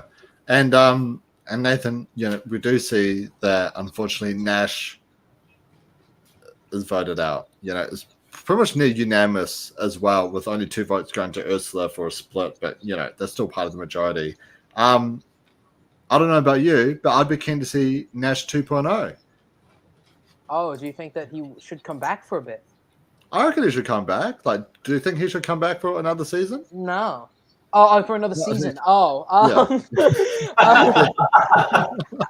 He just comes back into the game. I was like, oh well, all right. Then this is a new take. I can definitely see it happening again. I don't know what he would. I mean, there are so many things he would probably do differently. But what made Nash kind of a fun player was some of the things that he did. One sec, guys. All good. Basically what made Nash a great player was like the things that he did, right? Like it was the weird stuff like oh hey, I'ma just play this idol I randomly found and I'ma just immediately put it on my neck and think I'm a great player. He plays again, but if he learns from his mistakes, is it really a great player? Or maybe he becomes a great player, but is it an entertaining player? Is he going to be the same Nash that we know and love? I don't know. And that's probably my answer for like no. But yes, that he can come back, and yes, he can probably play a better game because there was a lot to learn from this game. Well, Brendan, sort of what Nathan was saying is that, like, yes, you could bring back Nash, but is he really going to be a improved player, or is he just going to play it the same way? We kind of saw with Henry, he came back to try to do the exact same thing, and he just flamed out right from the get-go. I personally think with Henry, it was more to do with his tribe than his actual gameplay himself, but, there's a discussion for another time. But we do see AK, even though AK is a way better player than the Nash from Season 2. He came back on All-Stars, and while he did improve his gameplay, it wasn't as chaotic and unpredictable. How would you feel if Nash was to come back a second time round? I wouldn't give him much. I don't think he'd go much further than what he currently did. I think he's developed that reputation of being this like just insane person. And I couldn't see him going very far. 1 or 2 votes at the most again. I do actually agree with you on that, because reputation is everything in Survivor. We see it with Russell every time he's come back to play. since Heroes vs Villains, he's been eliminated like the first chance they get, right? So like at one point they threw the challenge just to get rid of him, right? So I can definitely see something happening like that for Nash. But I do see a comment here by Gabe, which how dare you? You never know. Sneaky Steve came back. He was justified to come back, Gabe. You shut your mouth, all right? You know, he was robbed of All Stars, probably some scheduling issues. You know, he was up there with one of the greats like Benji and Sarah Talik and Janine to never come back for a second time. I mean, honestly, he's so sneaky, Brendan. He might be on the Australian tribe to represent Australia next season. I was just about to say that he could be in there, like with amongst the icons, amongst the Davids, the Georges, the Tonys of the world, the Rob Bentellis. You know, the real hero. He's up there. Yeah, I mean, guys, I literally just did not see him coming. Like, like when he came back, I genuinely did not see that coming. Yeah. Like that was pretty sneaky. I mean, unironically, I did not see that coming. but do you want to know what else was so funny though? Was that they actually stuffed up his promo when he came back? Because during the time they're releasing every castaway individually of like, you know, the next player to be joining the villains tribe or the heroes tribe, as a villain or as a hero. They said as a villain, but then they labeled him as a hero in this promo. So then they had to delete it and then re-upload Sneaky Steve's one as like a villain. Like that's how sneaky he was. He snuck his way onto the heroes tribe. They're like, we need you on the villains, mate. Sorry. And that mistake snuck by production. Like, and it was kind of like, dude, this guy is a shadow in the making. Do you reckon he wasn't even originally on the season, Brendan? But then, like, he just pops up out of nowhere. It's like, well, I guess we gotta roll with it. I wouldn't put it past Steve. Yeah, he's got that uncanny ability of just popping up out of nowhere. I'm sort of expecting him to like pop up behind me on the screen. Yeah, I'm sort of expecting him to pop up on the season. Oh gosh! Unfortunately, both of my Sneaky Steve shirts are currently in the wash right now, so I can't whip them out of nowhere. But we do get the next episode. They're like, and the Brains tribe voted out Ellie, and then next thing, Sneaky Steve is just holding. Or maybe we get like a front man twist, like in the recent season of the Squid Game. Where it's like, you know, they go up to tribal council to vote and one player goes up, but when they come back, it's just Sneaky Steve. Or the camera guy just like flips the camera around onto selfie mode. Yes, Steve. Oh my god, we get like a Island of the Idol twist, right? But instead of like George and Haley or David Lee, it's just Steve. Come on in for your next challenge, guys. Wait, you're not JLP. Oh my gosh. Just before we do wrap things up, we do have a few amazing comments I'd like to share out. So we do have one from the Foul Shack Presents. I got to know who of the three you think is going to win the game based on what you've seen so far. Well, our winner picks preseason, Brendan, were actually Morgan and Miles. I just realized I do not have the thing open, so bear in mind as I quickly try to find it. But if I was to pick someone who's to win right now, just based off the edit we got, I'm not feeling so high on Morgan. Miles is a maybe. However, I am feeling really strong about Karen. Maybe it's because of the bias that I have, but I do think so far out of the brain, she's in the best position. I think she's also playing the best game. In terms of the brains, we've seen she's got the strategy, she's got the physicality and the social game as well. I'm going to stick with Karen. How about you, Nathan? Who do you think is going to win just based off what we've seen so far? I really like... I've been really liking Karen's game in particular, but I've been rooting very much for Miles. However, the person I think who's going to win is probably Paulie.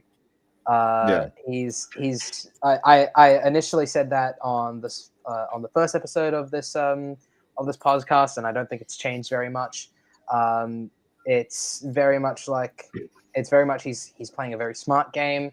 He's been very insightful, being able to read like read the situation of, okay, I didn't get away with this lie, so I'm going to try this other maneuver. And he's just been overall a very just a very good dude. He's not so he's assertive enough where it's like, okay, this guy's being really stupid. I can exploit that, but at the same time, a good enough player and empathetic enough where he knows when someone is being dumb and won't do that, you know. So yeah, I overall I just genuinely think Paulie's going to win. Yeah. Just one real quick thing before we move on to Brendan. Unfortunately, turns out I have to reset the whole tier making list, and I can't be asked to redo everything just to hear it live on the podcast. So I'll bring all that stuff up next week onto the podcast. But Brendan, who do you think is going to win the season just based off the edit so far? It is quite difficult to pick. As much as I'm thinking, I mean, Brains have got so much airtime recently, but I'm going to have to say, Paulie or Noonan. I'm actually leaning more towards Noonan. I do find, especially the last few seasons, the winner is always like portrayed as this good guy or this hero, someone you want to root for, or like. I don't always end up rooting for them, but I think that's the general sort of feel that they go for the winner. I don't last recall when there was like a villain who won, like a genuine villain. It was Mark Wales. I don't even think he was. I think he was obviously with like Sam got that shocking edit, but I don't think. I think especially at the end, he got this edit of, especially at the final three, like of course he's gonna win. Like, I think he actually got a decent edit, but I'm gonna say I think Noonan and Paulie are positioning themselves to do well. I think Noonan will take it out of everyone so far. I do hope it is one of my two favorites though, Karen or Logan.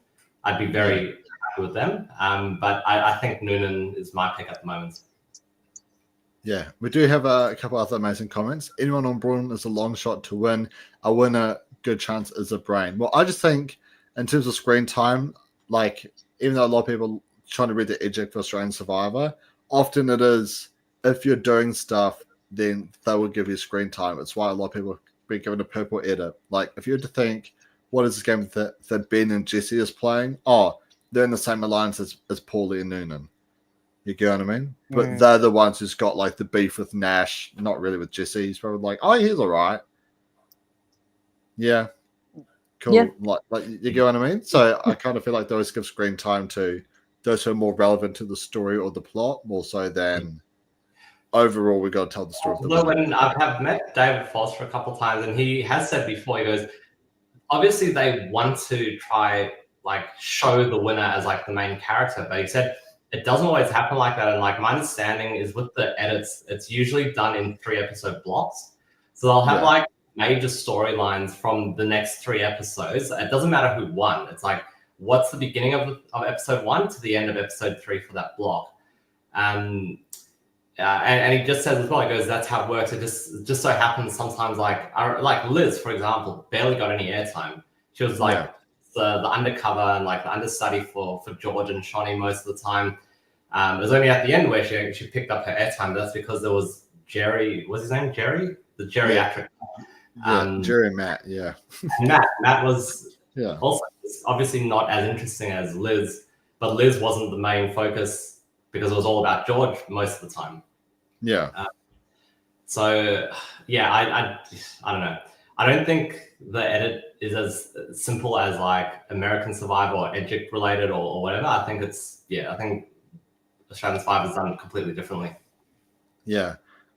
We do have some more comments. I think Nash is a one and done play. He left too much of a footprint, so the place will be compelled to take him out ASAP. Yeah, we all completely agreed with that. Did production stuff that up, or did Sneaky Steve get his hands on the promo first? Sneaky. Like all of our pictures, all of our videos just immediately turned to Sneaky Steve going, and then like. Oh gosh. I mean, just to hear, personally, my preseason pick for first pick was Laura. Now I think she'll win. I don't think so. I reckon she's gone pre-merge. She's getting a negative, like the bad guy edit, so that rules her out for me. Yeah. I mean, I think, obviously the flip happened the way it did. I feel like she's going to be able to put together that she doesn't have the numbers, but I don't think Karen or Zara is really going to trust Laura that much again, just because of, she literally prioritized Rich over them, right? And that's why the Witches Coven basically fell apart to begin with. Yeah. That's also what I was saying before. Like, it might actually prove my point that they've got your 3-episode blocks, and like this block, the main story was the Coven imploding. Next, that's probably I'll now go and predict that on Sunday will be the tribe swap, and that's when like we're going to see a whole new set of alliances and storylines building up, with some of the Coven fallout going to be carried across if they get onto the same tribe. But I think we've now seen our Coven. It's finished, and it's now who's going to react the best. Yeah, and one final comment here as well. Tribe swap is just around the corner, roughly 2 episodes away. I can't see them voting for Laura. Maybe Max may take a hit, or Logan. Yeah, I can see that. Especially Logan. I feel like out of the two, she seems to be the most social, I would say. So yeah, I can see Logan potentially taking a hit. It's more of the longer term threat. But unfortunately, that does bring us to the end of our podcast, just shy of 2 hours. I actually promised these boys it would be like an hour. And here we are, like a whole hour later. Oh my gosh. But Nathan, tell the audience, have you got any cool, exciting projects coming up? Like, where can people find you these days? Yeah, I'm on Instagram. I'm currently starting my own little health sciences information kind of posting place. So, you can follow me there. I guess I'll send Michael the social details you can put in the description of the live stream. But you can follow my current one at GMD at GMD101. And otherwise, my name's Nader Pants everywhere else. So follow me there. Yeah. And how about you, Brendan? Have you got any exciting projects coming up or anything you would like to promote? Actually, yes. Simon sent me 4 of these. And a man of good taste. A man of good taste.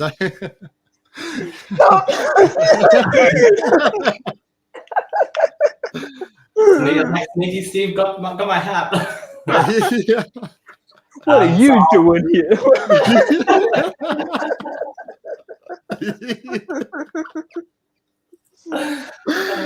God.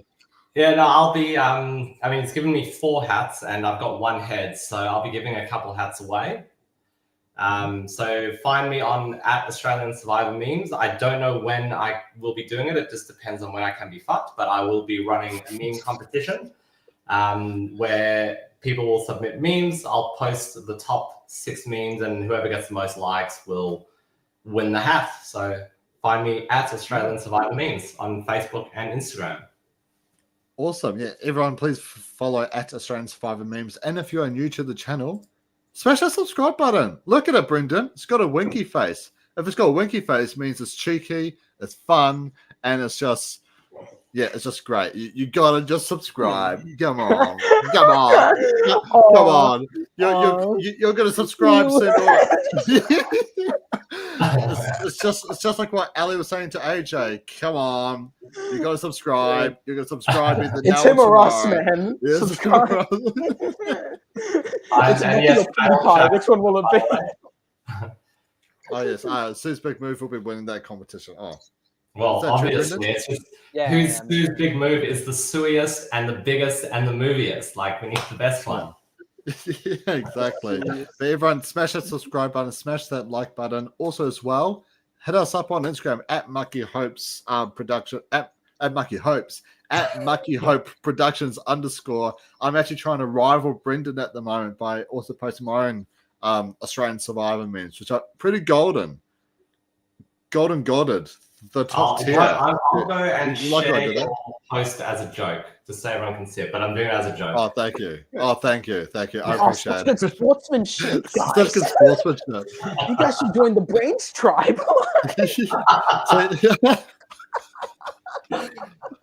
See, it's a classic villain stripe. Brendan is a George, and I'm the sneaky Steve. But my memes are going to sneak my way up to rival Brendan's. Just you wait. Yeah, he brought you up in the podcast again. Yeah. Sorry, I just stuck my way through my window.